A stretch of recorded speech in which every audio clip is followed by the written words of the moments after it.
Bismillahirrahmanirrahim.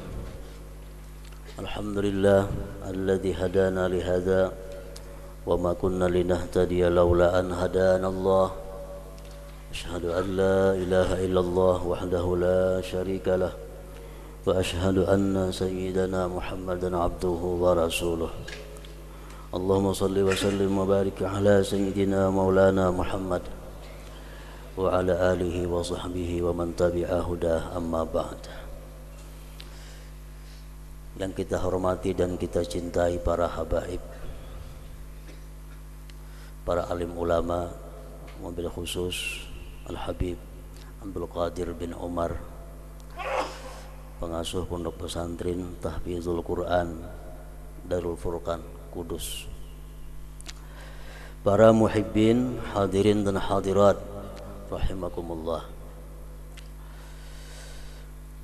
Pertama-tama selalu kita panjatkan syukur kepada Allah atas anugerah, berbagai macam anugerah yang selalu diberikan kepada kita semua. Dan juga tidak lupa selalu kita haturkan salawat dan salam kepada junjungan kita Nabi besar Muhammad sallallahu alaihi wasallam, dan kepada seluruh keluarga, para sahabat, zurriyat dan pengikut beliau ila yaumil qiyamah. Para muhibbin rahimakumullah, kita masuk kepada surat yang ke-28 daripada surah-surah Al-Quran. As-samin wal ishrun min suwaril Quran, suratul Qasas, Makiyah, wa ayatuha thamanun wa thamanun. Yang ke-28 daripada surah-surah Al-Quran, yaitu surat Al-Qasas. Surat Al-Qasas itu Makiyah, diturunkan kepada baginda Rasul sewaktu beliau masih berada di Mekah. Dan ayat-ayatnya surat Al-Qasas itu berjumlah 88 ayat. Al-Qasas artinya adalah kisah.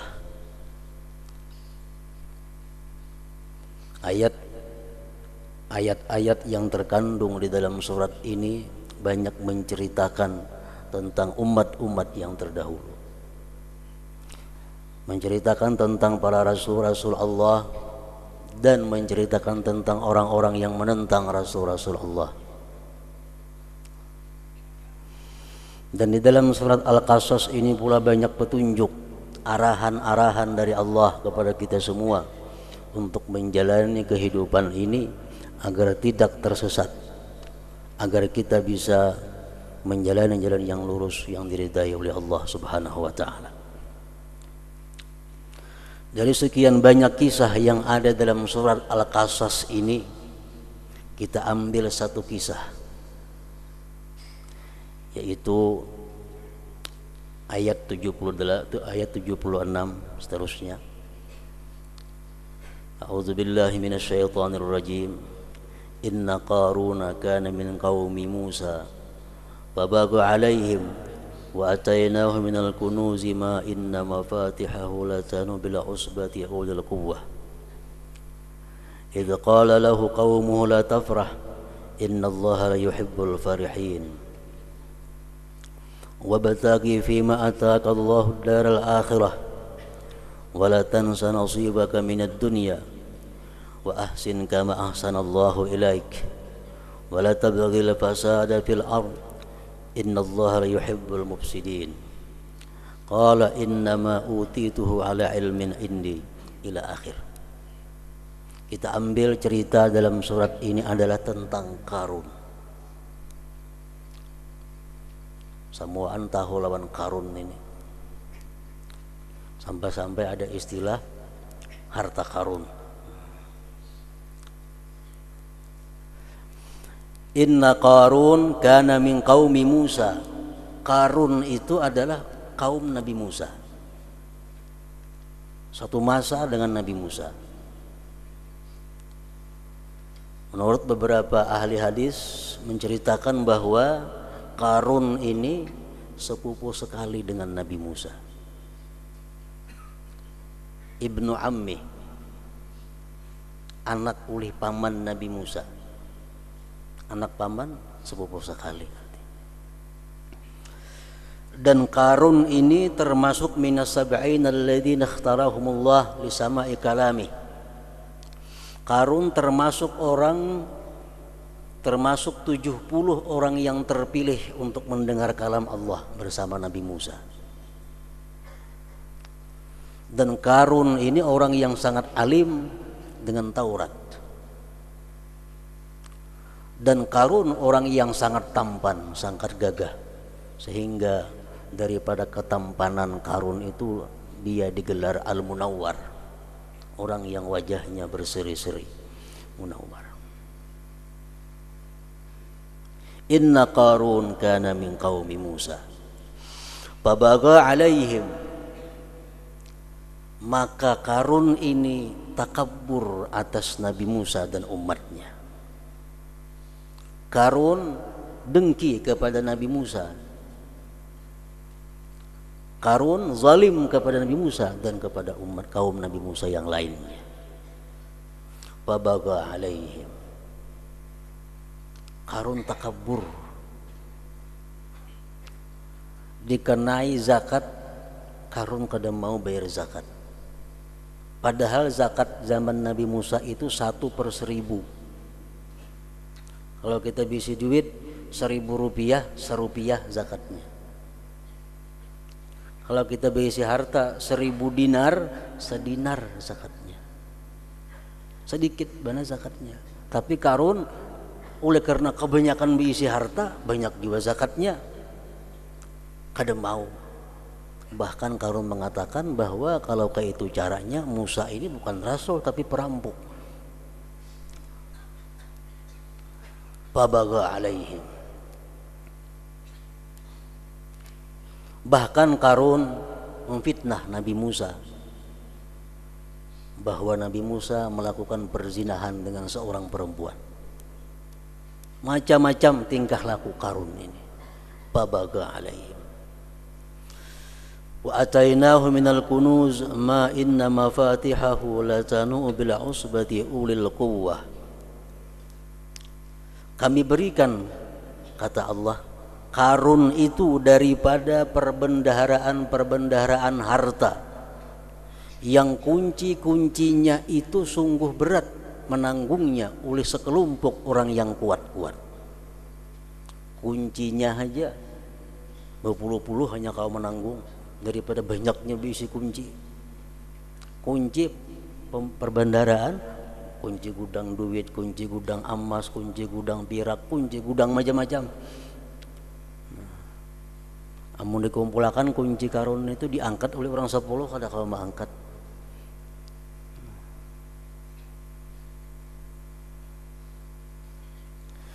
Idza qala lahu qaumuhu, ketika berkata bagi Qarun qaumuhu, kaumnya. Menurut sebagian ahli tafsir maksudnya kaumuhu ini adalah Musa alaihi salam, Nabi Musa.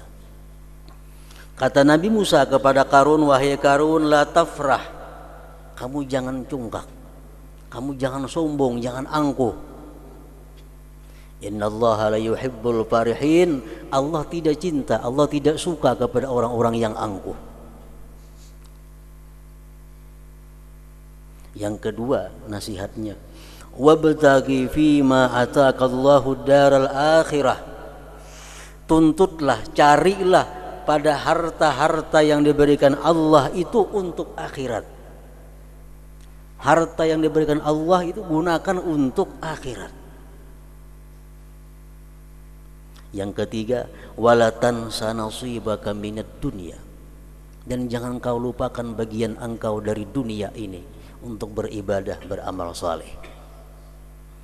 Yang keempat, wa ahsin kama ahsanallahu ilaik, wahai Qarun, berbuat baiklah engkau kepada makhluk Allah sebagaimana Allah berbuat baik kepada engkau. Yang kelima, wala tabghil fasada fil ard, jangan kamu berbuat kerusakan di muka bumi. Innallaha la yuhibbul mufsidin. Sesungguhnya Allah tidak suka orang-orang yang berbuat kerusakan itu. Nah, para muhibbin rahimakumullah. Setelah Musa alaihi salam memberikan nasihat kepada Qarun, apa jawab Qarun? Qala innama utituhu ala ilmin indi. Aku ini kaya, kata Qarun, karena kecerdikanku. Aku ini kaya karena aku punya ilmu, bukan karena anugerah Allah semata. Ini Qarun ngarannya punya sifat ujub. Dia lupa bahwa semua itu adalah anugerah Allah.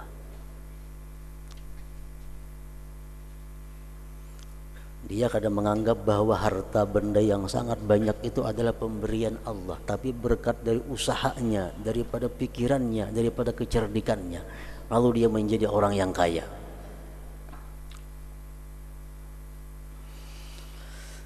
Akhirnya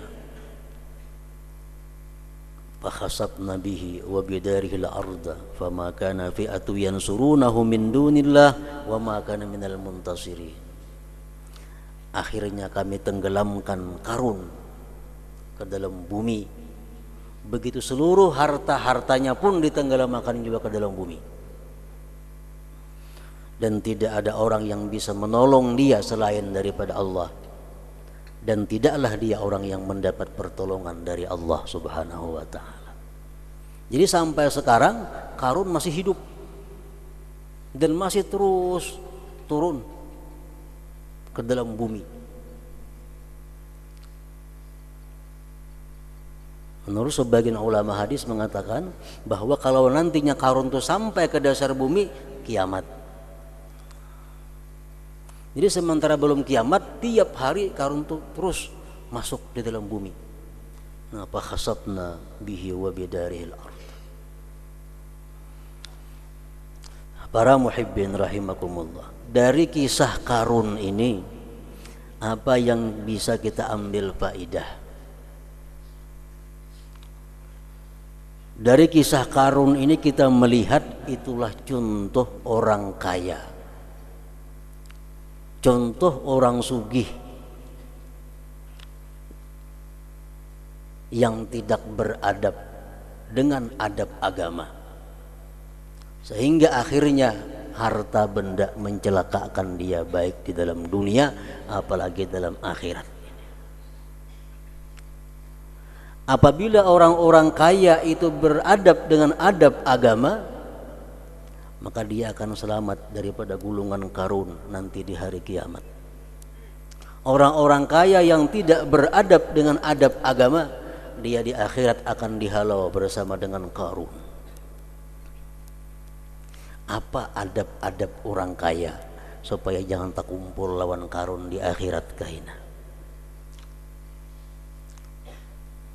Oleh para ulama-ulama disimpulkan ada 10 hal yang perlu orang-orang kaya itu mengetahuinya dan mengamalkannya. Pertama, yang mesti dilakukan oleh orang kaya adalah ayyufattisha amwalahu, bahwa dia memeriksa harta-hartanya. Memeriksa harta-hartanya. Mengapa diperiksa? In kana biha min nahwi ghasbin aw khiyanatin aw talbisin aw naqsi ujratin aw riba falyaruddaha ila sahibiha aw ila warithiha. Periksa harta-harta yang ada. Jika ada pada harta-harta itu hasil rampasan, jika ada pada harta itu ada hasil khianat, membunguli orang, menipu orang, jika ada pada harta itu hak-hak yang belum terbayar daripada upah-upah karyawan atau buruh, atau ada pada harta itu hasil daripada bunga-bunga riba, dicek. Nah, kalau ada demikian, falyaruddaha ila sahibiha, bulikakan kepada ampunnya, serahkan kepada pemiliknya. Tugas pertama orang kaya kalau hendak selamat dunia akhirat itu. ada bisi kambing 10 hikung. Ingatakan dulu nukar kambing ini duit di mana?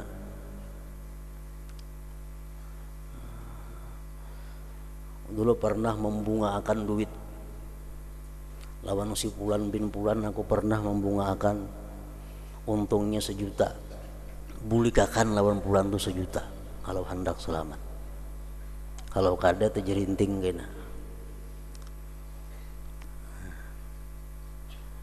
Aku pernah menghutangi si Fulan itu 1 juta, inya bayar tiap bulan 100.000 selama setahun, berarti 200.000 aku riba dengan Fulan bin Fulan, bulikakan 200.000, nah duit ikam nah nang aku berbunga bahari aku sudah tobat kepada Allah.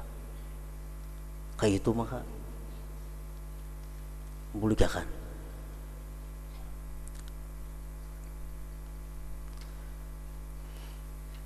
Si Fulan bin Fulan pernah dulu ku tipu, ku juali nang kada asli, ku bedahakan asli, sehingga aku berhujung sekian rupiah. Datangi dulu pernah aku menipu ikam nah, dan aku untung 5.000 rupiah, nah duit ikam 5.000 rupiah aku minta ridha, minta halal lawan engkau. Dicek harta semuaan datang di mana.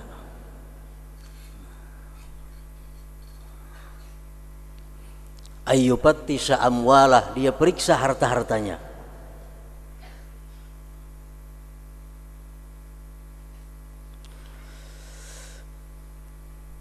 Oh ini harta hasil waktu ini, ingatakan ini wajib hukumnya, bukan sunat kada, wajib.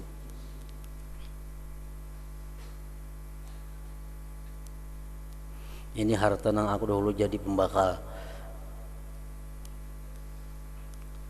mengurangi subsidi baras orang dikurangi, subsidi minyak gas orang dikurangi, kembaliakan kepada penduduk. Ini pembakal situ mah. Baik sedikit, baik lapah dalam dunia, baik supan sedikit dalam dunia, daripada menderita berkepanjangan di akhirat. Kada paparakan. Nah, yang kedua itu, pertama dari yufattisha amwalah, periksa dulu harta-harta. Mungkin banyak bisa harta, makin lapah pemeriksaannya. Dalam dunia aja lapah, apalagi di akhirat kayaknya diperiksa Tuhan makin lapah lagi. Yang kedua, ayu addiya haqqallah fiha min nahwi zakatin aw nadrin aw kafarah, bahwa dia menunaikan hak Allah pada hartanya itu daripada seumpama zakat atau nadar atau kafarat. Zakatku asa biasa saja lah kira-kira, asa pas saja kah hitungan hartanya lawan zakat nang dikeluarkan atau kada. Nah dicek, pernahkah aku bernazar nang belum terbayarkan, adakah kafarat nang belum dilunasi. Ini sugih duitnya banyak bisi, orang pakir kita kisahkan, orang sugih. Tunaikan hak Allah. Ayu addiya haqqallah biha, dia tunaikan hak Allah. Rasulullah bersabda, wa amma awwalu thalathatin yadkhuluna an-nar fa amirun musallatun wa dhu asarin min malin la yuaddi haqqallah bi malih wa faqirun fakhur. Kata Rasulullah, ada 3 kelompok manusia yang segera masuk neraka. Pertama, pejabat yang zalim, lakas ke neraka. Kedua, orang sugih tapi kada menunaikan hak Allah, zakat kada piris. Yang ketiga, orang miskin tapi angkuh. Nah, mana miskin angkuh pulang.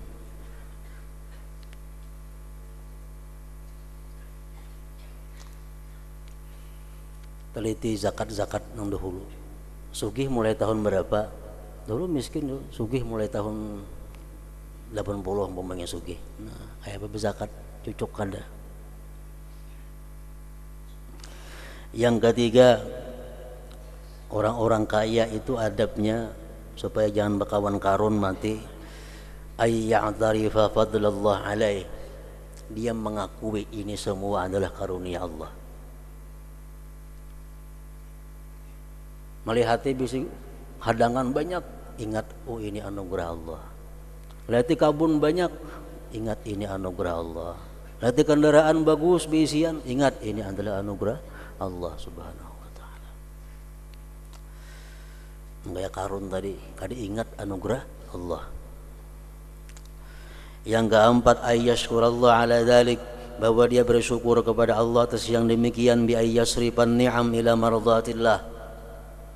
Harta-harta yang ada ini disyukuri. Mensyukuri harta macam apa? Menggunakannya di jalan yang diridai Allah Subhanahu wa taala. Yang kelima, ayyulazimat tawadu, melazimi tawadu. Orang kaya ini tawadu. Rasulullah bersabda, tuba liman tawadha'a fi ghairi maskanah. Kata Rasulullah, surga bagi orang yang tawadu padahal dia tidak miskin. Sugih tapi tawadu, sangat dihargai oleh Allah Subhanahu wa taala. Imam Ghazali dalam Ihya Ulumuddin menyebutkan bahwa tawadu adalah sifat yang sangat mulia dan sangat baik. Dan dia menjadi mulia dan sangat baik lagi bila yang tawadhu itu orang yang kaya.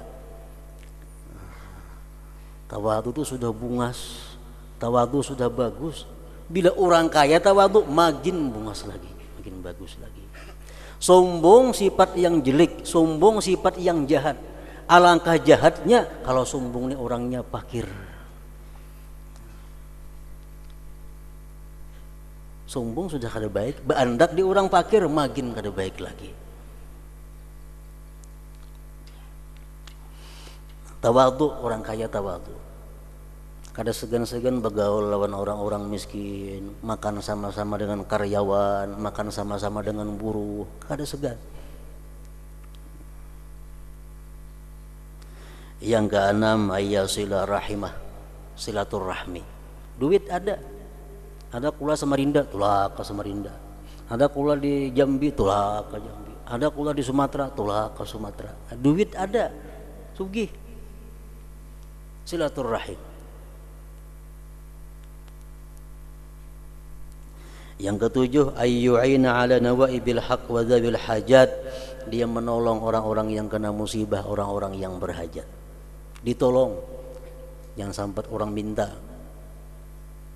Yang sampai orang mengemis.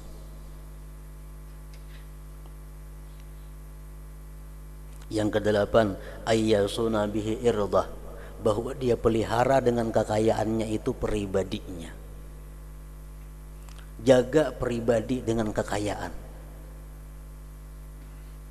Jangan sampai kita mempertahankan kekayaan kita jadi disambati orang, jangan sampai.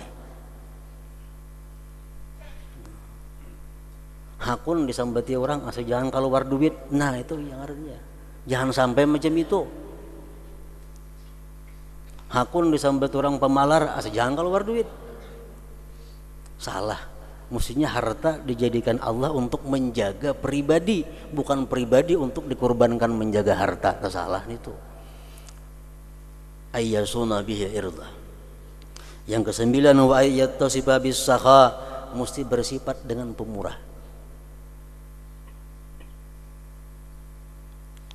Rasulullah sallallahu alaihi wasallam bersabda, al-aktsarun humul aqallun yaumal qiyamah. Kata Rasulullah, orang-orang yang banyak harta itu di dunia, di akhirat paling sedikit amalnya. Al-aktsarun humul aqallun yaumal qiyamah. Orang yang banyak harta yang paling sedikit di hari kiamat amalnya. Illa man qala hakaza wa hakaza an yaminihi wa shimalihi wa qaddamihi wa khalfihi. Kecuali orang nang memapai duitna muka, belakang, kiri, kanan habis. Wa qalilum mahum, kata Rasulullah, sedikit sekali mereka itu. Sedikit sekali mereka itu. Jiran muka dapat, jiran belakang jakat, jiran samping kanan dapat, samping kali jakat setahun sekali yang lebih pada jakat. Menghadang jakat pemetian orang setahun sekali.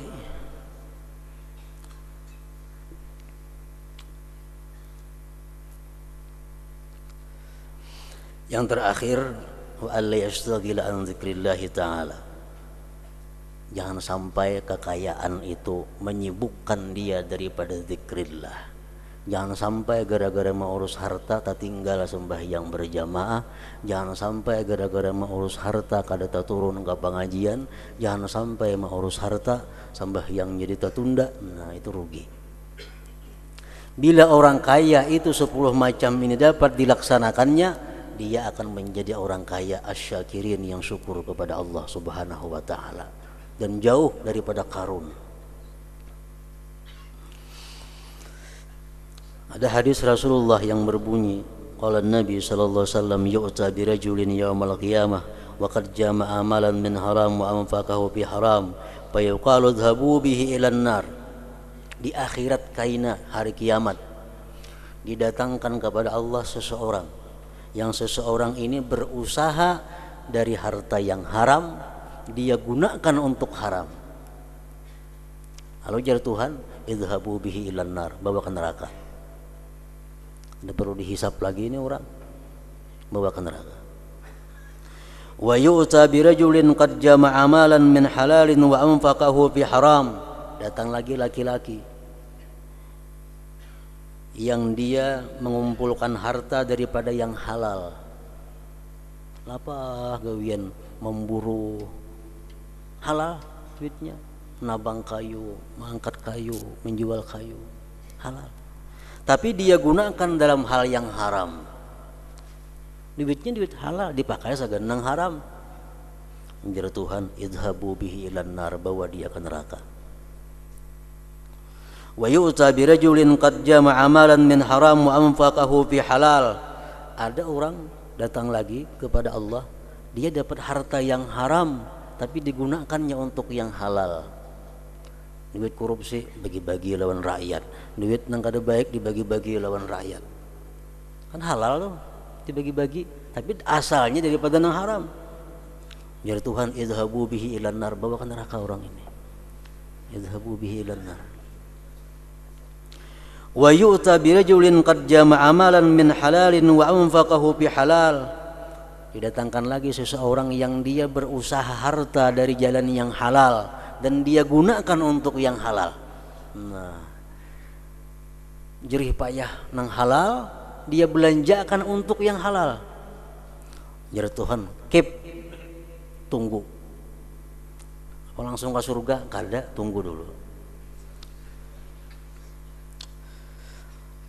La'allaka qassarta fi talabi hadha bi syai'in mimma faradtu 'alaika min salatin lam tusalliha li waqtiha wa farratta bi syai'in min ruku'iha wa sujudiha wa wudu'iha. Jar Tuhan, barangkali ikam waktu mencari harta yang halal itu ikam ada melalaikan satu keparduan sembahyang daripada waktunya.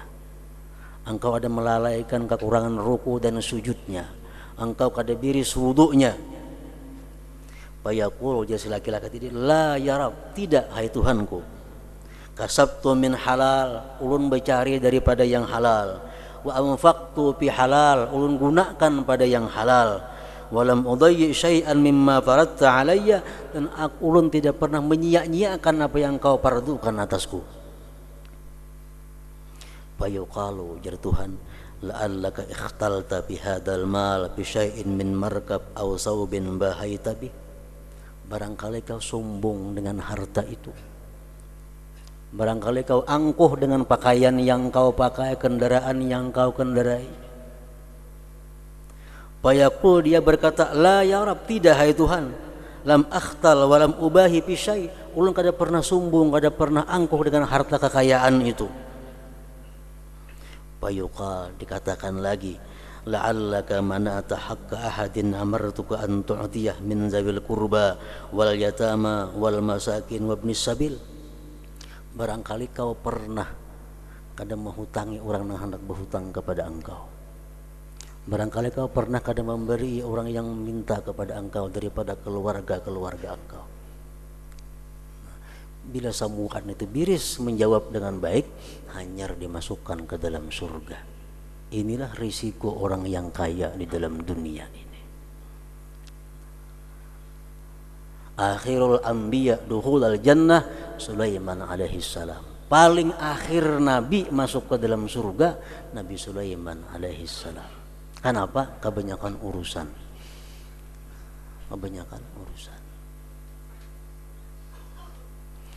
Kaya dan miskin kada kawa ditolak, itu ketentuan Allah.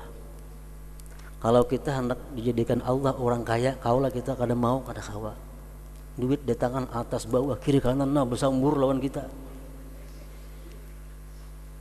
Kaulah menolak kita kada kawa. Kalau kita ditakdirkan jadi orang kaya, tah malam katakan rumah ada ke barang tah malam dekat orang.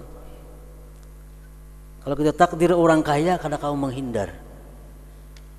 Cuma yang kita jaga adab orang kaya macam apa supaya jangan tergulung dengan karun tadi. Nah, para muhibbin rahimakumullah. Dengan demikian bahwa kisah yang diceritakan oleh Allah Subhanahu wa taala dalam surat Al-Qasas ini tentang karun tadi merupakan pelajaran berharga, contoh bagi mereka yang dianugerahkan Allah Subhanahu wa taala kekayaan. Bagaimana caranya supaya nanti jangan sampai bersama-sama dengan karun dihalau ke neraka Allah Subhanahu wa taala. Mudah-mudahan Allah Subhanahu wa taala memberikan kita kekuatan zahir dan batin untuk melalui jalan hidayah dan taufiknya. Ila hadratin Nabi sallallahu alaihi wasallam. Al-Fatihah.